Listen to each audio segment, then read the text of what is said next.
Killaroo, he's going to have to try and get this res off. He needs to do it quick. They need to get themselves rotating away from that building, in my opinion, because look at this little defensive line that the guys in Bazaar have set up themselves. They've gone for the sweep approach, and Rabs is literally just down here. He's holding to look towards that northern section to see if anyone's going to rotate around onto that road and under the tree, but they've set themselves up good because at least one of these guys is going to get fed zone, maybe two, maybe more. We'll see how it does shift in just a second. And oh my God, could you be any more fed than what we just saw? However, Blue Cactus, they've just gone down. It is going to be Auxiliaries that pick them up. Auxiliaries, that was a quick wipe. Auxiliaries sitting on 14 kills this time. Like, don't apologize for that. That is something epic. Like, these guys, they're sitting really strong. I don't know if Bazaar, if they got the momentum that has been given towards Auxiliaries in this one. They do have zone, but this is one of those ones where mentality of a game can really step up and make you go that extra mile. And that's right. You can see here, Auxiliaries sitting on 14 kills, all spread across the board in regards to players and kill distribution, and they're running in the like you said, they've got the mentality. They're on 14 kills. They're going to be feeling really, really motivated this game, and you can see they're running as a team, smoking up, working their angles, and they're probably communicating really, really well. They really, really want this win. Like you said, Bazaar have the zone and they have so much control, but if Auxiliaries can work the pick on one angle, then they know that they might be able to work that advantage and potentially come away winning. And just like I say that, Ace Gun comes away with a knock into Rabs. Rabs feeling really confident from that fight earlier.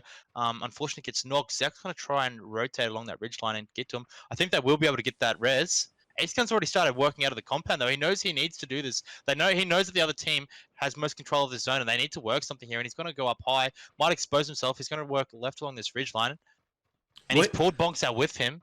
They're going to work that nade over that ridge line towards where he's gotten the knock. And Bazaar know that these guys are rapping. They know, and they're going hard. This could be bad. This could be bad for Zek at the moment because Zek's gone and stuck this heel. He has got Rabs up, but is this fight going to break out? Is that a nade just coming instantly out? Rotational throwing right there coming out. As now we're back to a 4v4. And the guys in Bazaar, they've grouped back up. They're a little bit stronger in positioning now. They're not so far spread. The crate was actually fully kitted out just then, so we are going to have someone picking up some new, fresh level 3 armor, which could be just what the Doctor ordered in the late game. I don't really know if this is going to go well. Good exchange there between Zek and Mr. Jaws, both taking each other to just as low. And now the heals come out. Rab's still not back on full health. Asper is actually looking to try and get some taps on the bonk sow. Can't connect anything just there. You can see he does have a lot of grass to do it. Summer though, this is a guy that I've always admired with his flanking prowess. Like, he's a guy that just gets forgotten. Ace Gun, can you get Rabs? He doesn't want to stand up, and I can't blame him because, as I said, he knows that these guys play strong. He knows that there's someone going to be behind him, and he's just waiting for a Summer to come back across that ridge there, but can he spot out Rabs? Like, Rabs just needs to stand up, and he's going to get spotted out by a couple of players. There's not a lot of options at the moment for the guys in Bazaar to push up this hill. Auxiliaries, they do have that uphill advantage, but they've got that center zone advantage as well. Like, if they just play this calm, and you can see that they're probably going to because the shots have stopped. They've now got position, and I dare say they're going to try and take it down to that final dot in the center because, let's be honest, Asper, he's sitting pretty comfortably at the moment. Like, he knows that this is where he needs to be. You know, you've got Summer over here as well. They're just like kind of sharing where the final section is. It is out in the open, but they don't need to move first. It's Auxiliaries that now need to move first. And I don't know if they're really set up to get this position in place and properly or in time. So we'll see how this does go. I do like that Invis has gone for this bit of rotation around on top of Summer. Like, this could be what the Doctor ordered for Auxiliaries because I don't know if the guys in Bazaar know that it's happened yet. Invis, though, going to take some shots early. He's going to go shooting over towards Zek. Zek's going to get taken down, but you can see Summer instantly going to rotate himself around. He has spotted out Invis. He's going to get Invis as now the fight's breaking out. Rab's going to go down to Mr. Jaws, and the fight does continue as Mr. Jaws now going to go down to Asper, and Summer committing a little bit of a shot there on his last bullet, but bonks out, last one left over on this flank, and I don't know if he's going to be lasting longer for himself here as he is going to get taken out by Summer, so it is just going to be Ace Gun. If there's a man to do it on the live likes of Auxiliaries. It is definitely Ace Gun. He's the guy with the flick. He's the guy with the absolute keen as stick. And he's going to get the knock now into Sarsummer. Taking it to the 1v1. It's just Asper. It's just Ace Gun. The zone now in between the both of them. They don't need to move. They just need to get that placement. The headshot comes out. We are taking this to the final seconds. Asper next to no health. It is going to be some beautiful plays coming through here as now Asper has to hit the ground. He has to get this healing done. He needs to be able to cook this one for as long as he possibly can.